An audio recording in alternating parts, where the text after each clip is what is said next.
నమస్తే. నిన్న నుంచి రాష్ట్ర మాజీ మంత్రి ఇప్పుడు సిరిసిల్ల ఎమ్మెల్యే కల్వకుంట్ల తారక రామారావు మరి అడ్డగోలుగా మాట్లాడుతున్నటువంటి మాటలు మనం చూస్తూ ఉన్నాం. సరిగ్గా సామెత గుర్తొస్తూ ఉంది. సాయి సంసారే కానీ లచ్చి దొంగ అనేటువంటి తీరుగా కల్వకుంట్ల తారక రామారావు మాట్లాడుతూ ఉన్నాడు. ఏది నిన్న జర్నలిస్టులకు సంబంధించినటువంటి అంశంలో ఈయనకు ఎక్కడ లేనటువంటి ప్రేమ, ఈ ఎక్కడో పుట్టుకొచ్చినటువంటి ప్రేమగా మాట్లాడుతూ ఉన్నాడు. అసలు జర్నలిస్టులు అంటే ఇక వాళ్ళకు ఏదైతే వాళ్ళ ఇంట్లో మనుషుల్లాగా వాళ్ళ చెల్లెకో వాళ్ళ తమ్ముడికో అయినట్టుగా ఫీల్ అవుతూ ఉన్నాడు. ఇదంతా గతంలో ఎప్పుడు లేదు. జర్నలిస్టుల పైన ఎప్పుడైనా కానీ కల్వకుంట్ల తారక రామారావు, ముఖ్యంగా కల్వకుంట్ల ఫ్యామిలీ తెలంగాణలో 10 సంవత్సరాలు పరిపాలించినటువంటి దశలో తెలంగాణలో తెలిసి కొన్ని ఘటనలు జరిగినాయి. జర్నలిస్టుల పైన తెలియకుండా చాలా జరిగినాయి. 1-2 చోట్ల జర్నలిస్టుల యొక్క ప్రాణాలను కూడా తీసినటువంటి దుస్థితి మనం చూసుకోవచ్చు. అసలు జర్నలిస్టుల మీద కల్వకుంట్ల తారక రామారావు కానీ కల్వకుంట్ల చంద్రశేఖరరావు వీళ్ళు అనేక రకాలుగా జర్నలిస్టులను ఇబ్బంది పెట్టడంతో పాటు నోటికి ఎంత వస్తే అంత మాట్లాడినటువంటి సంఘటనలు కూడా మనం చూసుకోవచ్చు. నిన్న కొండారెడ్డిపల్లిలో జరిగినటువంటి ఒక ఘటన, దాన్ని ఒక బూచిగా చూపెడుతూ జర్నలిస్టుల యొక్క వ్యవహారాల పట్ల మరి సానుభూతి ప్రకటించేటువంటి పరిస్థితి ఇలా కల్వకుంట్ల తారక రామారావు చేస్తూ ఉన్నాడు. మేము కూడా సమర్థించట్లేదు.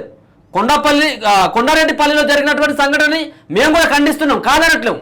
కానీ ఆ యొక్క దాడిని, ఆ యొక్క సంఘటనని నువ్వు పదే మాట్లాడుతూ ఉంటే మాకే సిగ్గు అనిపిస్తూ ఉంది.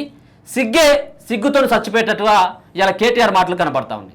ఏమని మాట్లాడుతూ ఉన్నాడు? ఒక మహిళా జర్నలిస్ట్ అని. ఓ మహిళలంటే నీ సంబంధించిన ప్రభుత్వం ఏమైనా గౌరవం ఉన్నదా? మహిళలు అంటే అప్పుడు ఎవరు? ఎర్రబెల్లి దయాకర్ రావు ఒక ఎంఆర్ఓనో ఎంపీడీఓనో పట్టుకొని బాగానే ఊపుతున్నావు కదా అని చెప్పేసి మాట్లాడినట్టు. ఎంత అరాచకం, ఎంత అది. శంకర్ నాయక్ ఎమ్మెల్యే కలెక్టర్ అది ఏంటిది? ఇక్కడ తాటికొండ రాజన్న సంగతి ఏంటిది? ఏలు పెట్టుడు. ఈ వ్యవహారం అంతా మనం చూసుకోవడం జరిగింది గత ప్రభుత్వంలో. ఈయన మహిళా జర్నలిస్టుల పట్ల ఆయనకు వచ్చినటువంటి ఆయనకు ప్రేమ, సానుభూతి, ఇవన్నీ మమతానురాగాలు ఇవన్నీ చూపెడతా ఉన్నాడు. ఇలా మాట్లాడినటువంటి మాటలు చూద్దాం. దీనికంటే ముందు మనం ఇక్కడ ఇదే సంబంధించినటువంటి తొలి వెలుగులో పనిచేస్తున్నటువంటి దశలో మన తొలి వెలుగు రగన్న పైన జరిగినటువంటి దాడిని ఇక్కడి నుంచి ఏది ఇంట్లోకి ఏదో తీసుకువెళ్దామని చెప్పేసి, కూరగాయలు ఏమో తీసుకుపోదామని చెప్పేసి తీసుకువెళ్తున్నటువంటి దశలో ఆయనను తీసుకుపోయి కిడ్నాప్ చేసి, సో గత సర్కారులో జరిగినటువంటి వ్యవహారాలు తక్కువేం కాదు. చాలా మంది జర్నలిస్టుల పైన దాడులు జరగడం జరిగింది. ఇప్పుడున్నటువంటి మన తొలి వెలుగు రగన్న పైన జరిగినటువంటి దాడిని ఏదైతే అక్కడ ఉన్నటువంటి మఫ్టీలో ఉన్నటువంటి పోలీసులు కారులో వచ్చి కిడ్నాప్ చేసుకొని 2-3 రోజుల వరకు కనీసం ఆచుకు కూడా లేదు. అట్లాంటి ఎన్ని దౌర్జన్యాలు అయినాయి. అక్కడ తీర్మార్ మల్లన్న పైన చాలా దాడులు జరగడం జరిగింది. ఇప్పుడు 1-2 అంశాలను కూడా ఒకసారి సద్దాం కూడా వివరించేటువంటి ప్రయత్నం చేస్తాడు. ఎందుకంటే సిరిసిల్లలో ఇదే సంబంధించిన కేటీఆర్ మాట్లాడడం జరిగింది కదా. కేటీఆర్ మాట్లాడినటువంటి ఆ సంబంధించినటువంటి ఆ సిరిసిల్ల నుంచి ప్రాతినిధ్యం వహిస్తున్నటువంటి ఎమ్మెల్యే ఇప్పుడు ఆయన చేసినటువంటి వ్యవహారం ఎట్లా ఉంది? సిరిసిల్ల ఇంతకు ముందుకు 2014 నుంచి 2023 దాకా కల్వకుంట్ల తారక రామారావు మా ఎమ్మెల్యేగా ఉన్నాడు. ఆయననే మినిస్టరు, ఆయననే షాడో సీఎం. మా దగ్గర ఎక్కడ కూడా మానవ హక్కులు, ప్రజాస్వామ్యము, రాజ్యాంగము, జర్నలిస్టులు ఇవన్నీ ఏమున్నా దాడులు చేయడము, వానికి అడ్డం మాట్లాడడం మీద ఉష్కలారీల్ని పంపించడము, ఇట్లా ఉష్కలారీల్ని మీద బెదిరియడము, ఎన్నో అక్రమాలు, ఎన్నో దౌర్జన్యాలు చేసిండు. అసలు రాష్ట్రంలో టీఆర్ఎస్ ప్రభుత్వంలో ఎవరైనా జర్నలిస్ట్ని అరెస్ట్ చేసిరా, ఎవరైనా చేసిరా అని అంటే హైకోర్టుకు పోయి రిట్ పిటిషన్ అవుతామని చెప్పి పోలీస్ స్టేషన్కి పోయి బెదిరిస్తే ఆమె ఇప్పుడు గిడ ఉన్నాడు, గిడ ప్రొడ్యూస్ చేస్తున్నాం. అది రగన్న విషయంలో కానీ, మల్లన్న విషయంలో కానీ, తిరుపతి విషయంలో కానీ, మీ విషయంలో కానీ, నా విషయంలో కానీ విపరీతమైన కేసులు. నాతో ఉన్న ఒక మిత్రుడు బెస్తనరస్ అని ఒక జర్నలిస్ట్ ఉంటాడు. కేవలం కేటీఆర్ మీద వార్త రాసిండని, కేటీఆర్ ప్రధాన అనుచరుని మీద ఒక కేసు పెట్టిండని ఉద్దేశం కొద్దీ ఏ తప్పు చేయకుండా రౌడీ షీట్ ఓపెన్ చేసిరు. అంటే మాట్లాడే స్వేచ్ఛని పూర్తిగా హరించేసి అక్కడ దాదాపు 10 ఏళ్ళు ఒక అప్రకటితమైన ఎమర్జెన్సీని పెట్టేసి ఎంత దౌర్జన్యం చేయాలో అంత దౌర్జన్యం చేసి, అసలు నువ్వు ఆయలా ప్రజాస్వామ్యము, విలువలు, అసలు నాకు నవ్వు వస్తుందన్న. మీరు నమ్మండి నమ్మకపోండి, అసలు ఈ వీడియో స్టార్ట్ అయిపోయింది నాకు నవ్వొచ్చేది ఏంటంటే కేటీఆర్ మాట్లాడడం ఏంది జర్నలిస్టుల గురించి, రక్షణ గురించి, ప్రజల గురించి, రాజ్యాంగం గురించి. ఇలా అనద్దుగా వీళ్ళ నాన్నేమో రాజ్యాంగాన్ని చేంజ్ చేస్తాను రాత్రి కూడా మాట్లాడతాడు, తెల్లనే నేనేడన్నా మళ్ళీ అంటాడు. ఈయనేమో ప్రజాస్వామ్యం గురించి మాట్లాడతాడు. అసలు కేటీఆర్ గింతనన్న సిగ్గు, శరం, లజ్జ, మానవం ఉంటే ఇలా ఒక సిరిసిల్ల నేను ఒక ఎట్లా మాట్లాడతలేదు అంటే ఒక బాధితుని సిరిసిల్ల నుంచి వచ్చిన కేటీఆర్ బాధితుని కేవలం మాట్లాడుతున్నామనే క్రమం మీద అక్కడ ఇవ్వాలన్నా ఒక జస్ట్ ఉసుక లారీలు పోతే ఉసుక ఉంటవర్రి స్పీడ్ బ్రేకర్లు ఏమన్నందుకు 8 మందిని తీసుకుపోయి మొత్తం కోసేసిరాలని ఎందుకు కూడా పనికి రాకుండా జీవితాలు నేరల ఘటన లేదా అవును బుడగంజంగం వెంకటేష్ మొత్తం పోలీస్ స్టేషన్ కొట్టి చంపేసిరు. ఇట్లాంటి చాలా ఘటనలు అక్కడ ఉన్న పోలీసులకు విపరీతంగా అధికారాలు ఇచ్చి ఎవరి మీద పడతాం మీద దాడి చేయాలి, నాకు అగెనెస్ట్ గా వార్త రాయొద్దు. అసలు ఇవాళ అన్నిటికంటే పెద్ద విషయం ఏంటంటే ఈయన ప్రజాస్వామ్యం గురించి జర్నలిస్టుల గురించి మాట్లాడడం ఇంతకంటే గౌరవం ఉంటుందా? రగన్నని మనం చూసాము, అది కూడా ఒకసారి చూద్దాం. అక్కడ సంబంధించినటువంటి ఇగో ఇదే ఈ సంఘటన ఇట్లా కొనుక్కుంటుండే కదా, నిజంగా ఆయన తప్పు చేసిండా నువ్వు నోటీస్ ఇచ్చి అరెస్ట్ చేయను. ఇంకా దొంగలకే పట్టుకో, మీరు తీవ్రవాదులా లంగలా దొంగలా? ఇగో ఇక్కడ చూడు మఫ్టీలో ఉన్నటువంటి పోలీసులు పోలీసులు అని ఎట్లా అంటావు అన్న?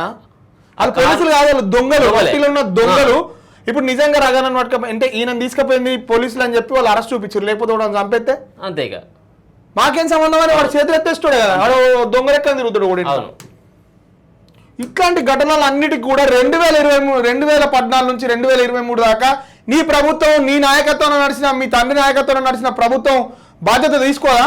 ఎన్నడన్నా జర్నలిస్ట్ అని ఒక్క ప్రెస్ మీట్ కూడా వన్ సైడ్ వారది ఏ క్వశ్చన్ నుండి అడిగితే కూర్చోగా నాదేరా వచ్చిండే వీనికే తెలుసుగా మా మనిషికోడు మోపైనారా ఇట్లాంటి భాషని వాడి జర్నలిస్ట్ అని ఎంత అవమానించద్దో అంత అవమానించిన మీరు ఇలా జర్నలిస్ట్ గురించి మాట్లాడడం అంటే ఇంకా అంతకంటే సిగ్గుదక్క విషయం ఏది ఉండదని నేను. ఓకే, మొత్తానికి అయితే జరిగినటువంటి దాడులు అంత ఇంత కాదు. ఈ మొన్న ఒక సంబంధించినటువంటి ఓయూలో ఒక ఇన్సిడెంట్ జర్నలిస్టుల పైన జరిగింది. మేము ఏం సమర్థించట్లేదు జర్నలిస్ట్, జర్నలిస్టుగా మేము కూడా వాటి సమర్థించట్లేదు దాడులను. కానీ ఈ దాడుల పైన నువ్వు మాట్లాడుతున్నటువంటి తీరే కొంత సిగ్గు అనిపిస్తా ఉంది, మాకే సిగ్గు అనిపిస్తుంది. మరి నీకు అనిపిస్తుందో లేదో మాకైతే తెలియదు. కానీ నువ్వు మాట్లాడేటప్పుడు ఒకసారి చూద్దాం, ఏమని మాట్లాడుతున్నాడో ఒకసారి చూద్దాం. జనాలకు కూడా ఒకసారి వినిపించేటువంటి ప్రయత్నం చేయాలి. క్షేత్రంలో తిరగాల్సిన ముఖ్యమంత్రి మంత్రులు అడ్డగోలుగా ఈ రకంగా పోలీసులను అడ్డం పెట్టుకొని, ఈ రకంగా కిరాయి గుండాలను అడ్డం పెట్టుకొని ప్రజలను భయభ్రాంతులకు గురి చేసి గొంతు నొక్కాలనే ప్రయత్నం చేస్తా ఉన్నారు. నిన్నటికి నిన్న ముఖ్యమంత్రి గారి సొంత ఊరు కొండారెడ్డిపల్లిలో 2 మహిళా జర్నలిస్టులు ఏమడిగినారు పోయి వాళ్ళు? ముఖ్యమంత్రిని బూతులు తిట్టినరా? ముఖ్యమంత్రి లాగులో తొండలీసి పెడతామని చెప్పిర్రా? ముఖ్యమంత్రిని చెట్టు కట్టేసి కొడతామన్నారా? ముఖ్యమంత్రి గుడ్లు మీకు గోటీలు ఆడతామన్నారా? ఏమన్నారు? ఏం తప్పుడు మాటలు మాట్లాడినారు? వాళ్ళు పోయి కేవలం ముఖ్యమంత్రి సొంత ఊళ్ళో రుణమాఫీ అయిందా లేదా అని రైతులను అడుగుతుంటే అక్కడ కాంగ్రెస్ చిల్లరగాళ్ళు, కాంగ్రెస్ కిరాయి గూండాలు 2 మహిళా జర్నలిస్టుల మీద దాడి చేయడమే కాకుండా వారిని కొండారెడ్డిపల్లె నుండి అచ్చంపేట నియోజకవర్గం నువ్వు మాట్లాడితే ఇక అది మరీ ఓవర్ అయిపోతుంది. నువ్వు మాట్లాడేటువంటి అర్హత నీకు లేదు. జర్నలిస్టుల పైన దాడిని ఖండిస్తావు, నువ్వు కాదనట్లేదు. నువ్వు చేసినటువంటిది ఇలా పోలీసులు బలగాలు లేనిది కల్వకుంట్ల తారక రామారావు ఉందా చెప్పైనా? ఎందుకంటే అన్ని కొంపలు ముంచండి కదా అన్న. ఇప్పుడు ఒక్కొక్క ఇంటికి ఒక్కొక్కరు వచ్చినా ఏడకొట్టి సంపుతున్న భయానికి ఇప్పుడు ఉన్నటువంటి ఏదైతే కల్వకుంట్ల చంద్రశేఖరరావుకు ఉన్నటువంటి ఫామ్ హౌస్ కావచ్చు, ఆయన ఉన్నటువంటి ఏదైతే సెక్రటేరియట్ కావచ్చు, ఆడ పెద్ద పెద్ద కంచెలేసాడు. కనీసం అక్కడ ఒక సెల్ఫీనో అక్కడ సంబంధించిన దిగేటువంటి పరిస్థితి ఉండేనా? లేదు. ఓ పోలీసులు బందోబస్తు లేకుండా మీకు కనీసం బయటకు వచ్చేటువంటి పరిస్థితి ఉండేదా? మీ సంబంధించిన హయాంలో కూడా ప్రజాస్వామ్యాన్ని పూర్తిగా కూనీ చేయడం జరిగింది. మీరు ఇలా అంటా ఉన్నాడు రేవంత్ రెడ్డిని పట్టుకొని, ఒక ముఖ్యమంత్రిని పట్టుకొని ఆయన అంటా ఉన్నాడు నువ్వు మొగోడు అవుతారా, నువ్వు ఏ బందోబస్తు లేకుండా మరి నువ్వు నిజంగా కూడా మరి మీ అయ్యా అంత మొగోడు అయినట్టయితే ఒక్కరోజు బయటికి రాకపోయా? సెక్యూరిటీ అక్కడ ఉన్నటువంటి సెక్యూరిటీ లేకుండా, పోలీసులు లేకుండా నువ్వన్నా కనీసం వచ్చినావా? అసలు అదంతా పక్క పెట్టు. నీ కొడుకు అంటే కల్వకుంట్ల చంద్రశేఖరరావు యొక్క మనవడు ఎప్పుడైనా బయటకు వచ్చిందా అట్లా సెక్యూరిటీ లేకుండా? తెలంగాణ అంటే కేవలం ఈ యొక్క సెంటిమెంట్ని రగిల్చి జర్నలిస్టులని ముందుగా రెచ్చగొట్టాలి. ఎందుకంటే ఇక యూట్యూబ్ ఛానల్ని కొంత ఎంకరేజ్ చేసినటువంటి ప్రయత్నం చేస్తూ ఉన్నాడు. ఎందుకంటే ఆయనకు తెలుసు యూట్యూబ్ ఛానళ్లతో వాళ్ళ ప్రభుత్వానికి ఏ గతి పట్టింది, ఆయనకి ఏ గతి పట్టింది, వాళ్ళ అయ్యకి ఏం గతి పట్టింది అనేది ఆయనకు పూర్తి స్థాయిలో అనుభవం అయిపోయింది. కాబట్టి వీళ్ళందరినీ కూడా వీళ్ళ పైన లేనటువంటి ప్రేమను కల్పించుకున్నటువంటి ప్రయత్నం చేస్తూ ఉన్నాడు. ఏ రోజన్నా జర్నలిస్టులు ఇబ్బంది పడతా ఉంటే, ఏ రోజైనా మాట్లాడిన జర్నలిస్టులకు ఇక్కడ ఏది ఈ హైదరాబాద్లోనే పెద్ద ఎత్తున కూడా కేసీఆర్ ప్రచారం చేయడం జరిగింది. మీకు ఈ ఫ్లాట్లు అయిపోయినాయి. రేపు జర్నలిస్టులను హైదరాబాద్ జర్నలిస్టులు లొల్లి పెట్టుకో, ఎందుకంటే మీకు మంచి వచ్చినాయి మాకు మంచి రాలేదని. ఇగో సుప్రీంకోర్టులో కేసీఆర్ గతంలో మాట్లాడినటువంటి మాట రిపోర్టర్ పైన ఇప్పుడు కూడా కొనసాగుతుంది. ఇగో మార్చాలన్న అంశం మీద మీరు ఇప్పుడు మొన్నటి తీసుకున్న స్టాండ్ ఇప్పుడు కూడా కొనసాగుతుందా? 100% లేదు సార్, దళిత సంఘాలు దళిత సంఘాలకి సంబంధమే, రాజ్యాంగానికి ఏ సంబంధమే? నేను అంబేద్కర్ గారి పేరన్నా తీసుకున్నానే. నువ్వు ఉన్నావు ఆ విలేకరుల సమావేశంలో? ఉన్నా సార్. ఉందే మరి ఏం మాట్లాడినా? నేను అంబేద్కర్ గారి గురించి మాట్లాడినా? ఆయన మహనీయుడు, రాజ్యాంగాన్ని రచించిన దాంట్లో అంబేద్కర్ ఉన్నాడు కదా సార్. అది మళ్ళీ మళ్ళీ మాట్లాడేది నాకు అర్థం కాదు. అంబేద్కర్ గారే నేను తగలబెడతాను రాజ్యాంగాన్ని, మరి దాని సంగతి ఏంటి? రాజ్యాంగం రాసుకోవడం కాదు కదా, ఎందుకు మార్చమంటాను అడుగుతుంది తెలుసా? ఈ ఒక్క సంఘటనలు కాదు, ఇక్కడ కల్వకుంట్ల చంద్రశేఖరరావు చేసినటువంటి ఘనకార్యాలు మామూలుగా లేవు. ఇక్కడ అందరి ప్రెస్ మీట్ పెడతా అంటే అవమానించేటువంటి తీరుగా, జర్నలిస్టులను చాలా అవమానించేటువంటి తీరుగా మాట్లాడి అన్ని నాకే తెలుసు, రాజ్యాంగాన్ని నేనే రచించినట్టుగా, రాజ్యాంగాన్ని నేనే అమలు చేస్తున్నట్టుగా ఇక ఆయనకు తెలిసినట్టు. ఎందుకంటే 80,000 పుస్తకాలు చదివినటువంటి అపర మేధావి కాబట్టి ఆయన నోటికి ఎంత వస్తే అంత జర్నలిస్టులు అవమానపడేటువంటి విధంగా, అవమానపరిచేటువంటి విధంగా వాళ్ళు మాట్లాడినటువంటి మాటలు ఆ రోజు మర్చిపోయారు. 10 సంవత్సరాల కానించి జర్నలిస్టులు గుర్తురాలేదు, వాళ్ళ వృత్తి గుర్తురాలేదు. వాళ్ళను ఎవరైతే ప్రశ్నిస్తారో వాళ్ళందరినీ తీసుకుపోయి కేసులు, మరో పక్కన వాళ్ళని కొట్టించడం, వాళ్ళను బెదిరించడం, వాళ్ళ ఫ్యామిలీని బెదిరించడం, ఇదంతా మనం గతంలో 10 సంవత్సరాల క్రితం చూసినాం. ఇప్పుడు కూడా అదే ఆనవాయితీగా కొనసాగుతుందా ఏందనేది చూడాలి మనం. ఎందుకంటే ఈ రోజు జరిగినటువంటి సంఘటన మామూలు సంఘటన ఏం కాదు, దాన్ని తీవ్రంగా ఖండిస్తున్నాం.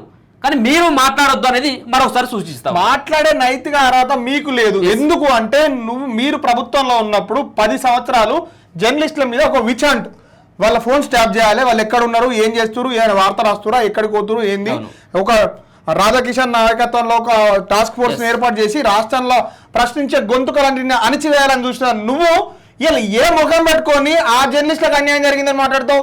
ఆ జర్నలిస్టుల మీద జరిగిన దాడిని ఎవరన్నా ప్రజాస్వామ్యవాదులు, న్యూట్రల్ గా ఉన్న వ్యక్తులు మాత్రం ఖండిస్తే అది నిజం అనిపిస్తుంది. ఎందుకంటే నిజంగా వీళ్ళు ఆ రోజు టీఆర్ఎస్ చేసిన దురాఘాతాలని ఖండించారు, ఈ రోజున ఈ కాంగ్రెస్ పార్టీ చేస్తున్న దురాఘాతాన్ని ఖండించారు.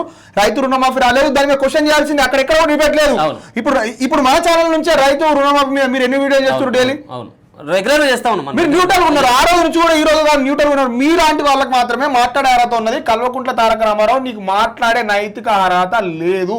నువ్వు మాట్లాడడం అంటే అసలు తప్పు చేసినోడే మళ్ళీ బయటకు వచ్చి గట్ట చేస్తారా, గిట్ట చేస్తారా, గిదా అని చెప్పి మాట్లాడినట్టు అంతకంటే నీచం అనేది ఉండదు. దొంగ దొంగ అన్నట్టుగా గజ్జుడో వాళ్ళు పోలీసు వాళ్ళు దొంగలా చెప్పు. మాస్కులు ఎందుకైనా మీకు? నిజంగా టాస్క్ ఫోర్స్ వాళ్ళే, మీరు నిజంగా టాస్క్ ఫోర్స్ వాళ్ళు అయితే వచ్చి ఐడి కార్డు చూపించి రఘు గారు మిమ్మల్ని అరెస్ట్ చేస్తున్నాం, మీ అరెస్ట్ సహకరించాలి, మీకు 50 నోటీస్ ఇస్తున్నాం, తీసుకోండి పదండి మాతో అనాలి. లేదు ఇప్పుడు వీళ్ళు తీసుకుపోయాను హైవే మీద కొట్టి చంపేస్తే 6 దగ్గర కూడా ఒక జర్నలిస్ట్ చంపేయలేరా? ఆ కేసు ఏమైంది? ప్రశ్నించారని చెప్పి వామన్ రావు దంపతుల్ని, ఒక అడ్వకేట్లని రోడ్డు మీద నరకలేరా? ఇప్పటికీ ఆ కేసులో ఫాస్ట్ ట్రాక్ కోర్టు ఏర్పాటు చేస్తామని హైకోర్టుకు మాట ఇచ్చి హైకోర్టుని కూడా మోసం చేసిన ఘనత గత టీఆర్ఎస్ ప్రభుత్వానికి మాత్రమే దక్కింది. హైకోర్టుని కూడా మోసం చేసిన ఘనత ఇన్ని రోజులు ఎక్కడ? హైకోర్టు జడ్జిలో ఫోన్ ట్యాప్ చేసిన వాళ్ళు మీరు కాదా? ఇదంతా కూడా freedom of speech and expression కదా. నువ్వు దాన్ని భంగం చేసి ఏదో సెలెక్టివ్ 2 జర్నలిస్టులకు అన్యాయం జరిగిందని నువ్వు మాట్లాడడం ఎస్ సిగ్గులేని ఈ కథ అన్నట్టు.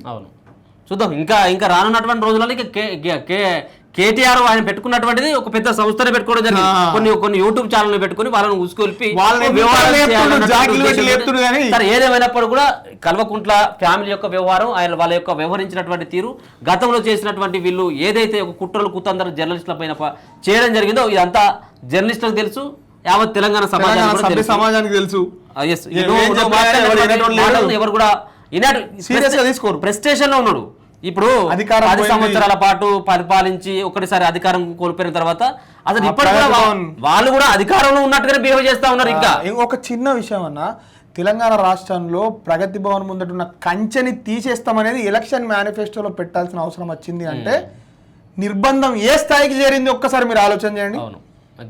జస్ట్ ఒక కంచెని తీసేస్తాం అనేది ఎక్కడన్నా ఇన్ని దేశాలలో ఇన్ని రాష్ట్రాలలో ఎలక్షన్ జరుగుతున్నాయి కదా, ఒక ముఖ్యమంత్రి ముందటున్న పెద్ద కంచెని తొలగిస్తాం అనేది ఎన్నికల మేనిఫెస్టోగా మారిందంటే నీ దురాగతాలు, నీ లంగా పనులు ఏడు దాకా చేరినాయి. అవును, ఇక బంద్ చేయి ఇప్పటికైనా. కానీ మీ దందా, మీ వ్యవహారం నేను నమ్మేటువంటి నువ్వు జర్నలిస్ట్ మీద మాట్లాడడం అంటే ఇంకా సిగ్గుచేటైనటువంటి విషయం. నీకు మాత్రం అర్హత లేదు. ఆ జర్నలిస్టుల మీద జరిగిన దాడిని మన తొలి వెలుగు తరపున తీవ్రంగా ఖండిస్తున్నాం. ఖచ్చితంగా కూడా రైతులకు రుణమాఫీ చేయాల్సిందే, దాంట్లో ఎట్టి పరిస్థితుల్లో కూడా లేదు. అన్న చేస్తున్న వీడియోలు మేము చేస్తున్నాం, రగన చేస్తున్నాం, అందరు చేస్తున్నారు. కానీ మీలాంటి వన్ సైడెడ్గా ప్రజాస్వామ్యాన్ని మొత్తం అణిచివేయడానికి ప్రతిక్షణం పనిచేసిన మీకు మాట్లాడే నైతిక అర్హత మొత్తానికే లేదు. ఓకే, చూస్తూనే ఉండండి మన తొలి వెలుగు.